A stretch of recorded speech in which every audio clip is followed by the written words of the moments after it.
Tribal areas లో చిన్న చిన్న టౌన్స్ లో కూడా నువ్వు కేవలం అక్కడుండే ప్రైవేట్ కాలేజెస్ ని అక్కడ తీసుకొని వస్తుండే గవర్నమెంట్ మెడికల్ కాలేజెస్ ని తీసేసి టీచింగ్ హాస్పిటల్స్ ని తీసేసి కంప్లీట్ ప్రైవేట్ కి అప్పచెప్పేస్తే వాళ్ళకి వేరే ఆప్షనే ఉంటుంది. ఈ నిర్ణయం ప్రైవేట్ వ్యక్తులకే లాభం కానీ రోగులకు కాదు అని చెప్పి ఎక్స్పర్ట్స్ తేల్చి చెప్పారు. ఇవన్నీ చంద్రబాబు నాయుడు గారికి తెలియదు అని కాదు, అయినా యుద్ధ ప్రాతిపదికన పీపీపీ నిర్ణయం తీసుకున్నారు అంటే బేసిక్ గా చంద్రబాబు విధానమే ప్రో ప్రైవేటైజేషన్ అని చెప్పి ఇక్కడ ఇంకొకసారి ఆయన ప్రూవ్ చేశారు. అంతెందుకు అసెంబ్లీలో మాట్లాడుతూ కూడా ప్రగతికి మార్గం పీపీపీనే అని స్వయంగా చెప్పారు కదా.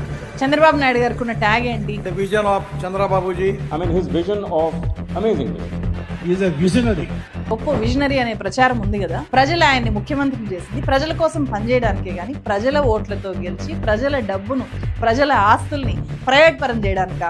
నిజంగా విజన్ ఉంటే పొలిటికల్ మైలేజ్ కూడా కావాలి అనుకుంటే జగన్మోహన్ రెడ్డి మొదలుపెట్టిన ఈ 17 మెడికల్ కాలేజెస్ ని యథాతథంగా కొనసాగించవచ్చు. సెల్ఫ్ ఫైనాన్స్ మోడల్ ని కొనసాగించి ఉన్నా కూడా వాటికి ఏ నష్టము ఉండేది కాదు, గవర్నమెంట్ మీద బర్డెన్ కూడా ఏ మాత్రం పడేది కాదు. పైగా ఎక్కువ మెడికల్ హబ్స్ ని పూర్తి చేసి ఆ క్రెడిట్ కూడా తీసుకోవచ్చు ఇప్పుడుండే గవర్నమెంట్. సో మొత్తం రాష్ట్రంలో హెల్త్ కేర్ ని స్ట్రెంథన్ చేస్తే ఈ గవర్నమెంట్ అద్భుతంగా చేసింది. హెల్త్ కేర్ విషయంలో చాలా కాన్సన్ట్రేట్ చేసింది అనే ఒక గొప్ప పేరు వచ్చింది. ఆ పేరునంతా కూడా పక్కన పడేసి కేవలం కొంతమంది ప్రైవేట్ వ్యక్తులకు ఈ కాలేజెస్ అప్పచెప్పాలి అనే ఒక నిర్ణయం తీసుకోవడమే ఇది నిజంగా భస్మాసుర హస్తం లాంటి ఒక నిర్ణయం అనిపిస్తుంది.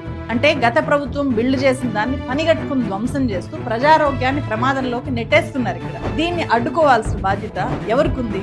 ఒకసారి ఆలోచించండి. ఇది నేను ఇందాకే చెప్పినట్లు వైఎస్ఆర్సీపీకి సంబంధించిందో టీడీపీకి సంబంధించిందో కాదు, గత ప్రభుత్వానికి సంబంధించిందో ఈ ప్రభుత్వానికి సంబంధించిందో కాదు, అసలు ఈ ఫైట్కి సంబంధం లేదు. ఇది పొలిటికల్ ఇష్యూనే కాదు, ఇట్స్ ఏ పబ్లిక్ ఇష్యూ. ఖచ్చితంగా పీపీపీ అనేది ఒక ఫెయిల్యూర్ మోడల్.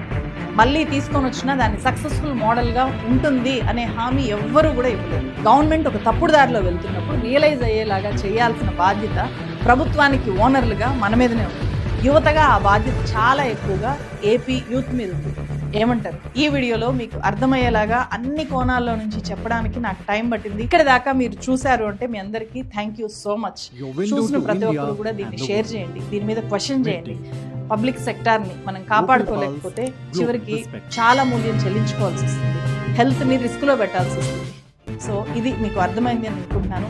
వీలైనంత ఎక్కువ మందికి ఈ వీడియో అవేర్నెస్ కల్పిస్తుంది. దీన్ని విస్తృతంగా షేర్ చేయండి, మీ సోషల్ మీడియాలో పోస్ట్ చేయండి. అండ్ మీ దగ్గర ఉండే లీడర్స్, ఇక్కడ లోకల్ లీడర్స్, అది ఏ పార్టీ లీడర్స్ అనేది సంబంధం లేకుండా దీని మీద క్వశ్చన్ చేయండి. ఎందుకంటే దీనివల్ల ఎఫెక్ట్ అయ్యే వాళ్ళు ఆయా పార్టీల కార్యకర్తలు కూడా. ఏ టీడీపీ కార్యకర్త తను వైద్యం చేయించుకోవడానికి డబ్బులు ఇచ్చి వైద్యం చేయించుకోవాలి అని అనుకోరు. ఇది మనం అర్థం చేసుకుంటే పార్టీ కండువాలను పక్కన పెట్టి ఇష్యూ మీద